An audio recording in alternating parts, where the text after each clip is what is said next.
Hello guys, എൻ്റെ last video എന്ന് പറയുമ്പോൾ ഞാൻ ഹോസ്പിറ്റലിൽ അഡ്മിറ്റ് ആയതായിരുന്നു.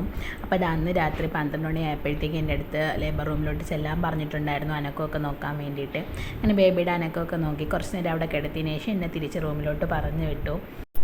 അപ്പോൾ ഇതാ റൂമിൽ വന്നു. എനിക്ക് അമ്മ 2 വശം മുടിയൊക്കെ തെറ്റിയിട്ട് വന്നു. ഒരു കട്ടൻ കാപ്പി അതുപോലെ ബ്രെഡൊക്കെ കഴിച്ചിട്ട് ചെല്ലാൻ പറഞ്ഞു. അപ്പോൾ തിരിച്ച് റൂമിൽ വന്നിട്ട് പിന്നെ ലേബർ റൂമിലോട്ട് പോകാൻ നേരത്ത് എനിക്ക് ഭയങ്കര വിഷമവും ടെൻഷനും ഒക്കെ ആയിരുന്നു. എന്താണെന്നറിയില്ല, നല്ല പേടിയുണ്ടായിരുന്നു. ഇടയ്ക്കിടയ്ക്ക് എൻ്റെ കണ്ണൊക്കെ അറിയാമെന്ന് അറിയുന്നുണ്ടായിരുന്നു. അപ്പോൾ അമ്മയും ചേട്ടനും അനിയത്തിയും കൂടി എന്നെ നല്ലോണം സപ്പോർട്ട് ചെയ്യുന്നുണ്ടായിരുന്നു. അപ്പോൾ ലേബർ റൂമിൽ ചെന്നപ്പോഴത്തേക്ക് അവർ പറഞ്ഞു കുറച്ച് നേരം നടന്നിട്ട് വാ, അപ്പോഴത്തേക്കും പെയിൻ വരും. അങ്ങനെ ഞാൻ ഇവിടെ ചെറിയ രീതിയിൽ പരേഡൊക്കെ നടത്തി കുറച്ച് എക്സസൈസൊക്കെ ചെയ്തുകൊണ്ടിരുന്നു. അപ്പോഴത്തേക്കും വേദന വന്നു കേട്ടോ. പെയിൻ വന്നപ്പോഴത്തേക്കും എനിക്ക് ലേബർ റൂമിലോട്ട് ചെല്ലാൻ പറഞ്ഞു. ലേബർ റൂമിൽ ചെല്ലാൻ പറഞ്ഞപ്പോഴത്തേക്കും പിന്നെ ഞാൻ പെട്ടെന്നങ്ങ് പോയിട്ട്, കാരണം ഇനി ഇവരായിട്ട് സംസാരിച്ചുകൊണ്ടിരിക്കുകയാണെങ്കിൽ ഞാൻ ഉറപ്പായിട്ടും കരയുമെന്ന് എനിക്കറിയായിരുന്നു. അതുകൊണ്ട് ഞാൻ ലേബർ റൂമിലോട്ട് കയറി പോവുകയാണ്. അപ്പോൾ കുറച്ച് നാളായിട്ട് ഞാൻ വീഡിയോസൊന്നും ഇടാറില്ലായിരുന്നു. അപ്പോൾ ഇനി ഞാൻ മാക്സിമം വീഡിയോസ് ഇടാൻ ശ്രമിക്കാം. അപ്പോൾ ലേബർ റൂമിൽ പോയിട്ട് ബാക്കി വിശേഷങ്ങളൊക്കെ അടുത്ത വീഡിയോയിൽ. Bye bye.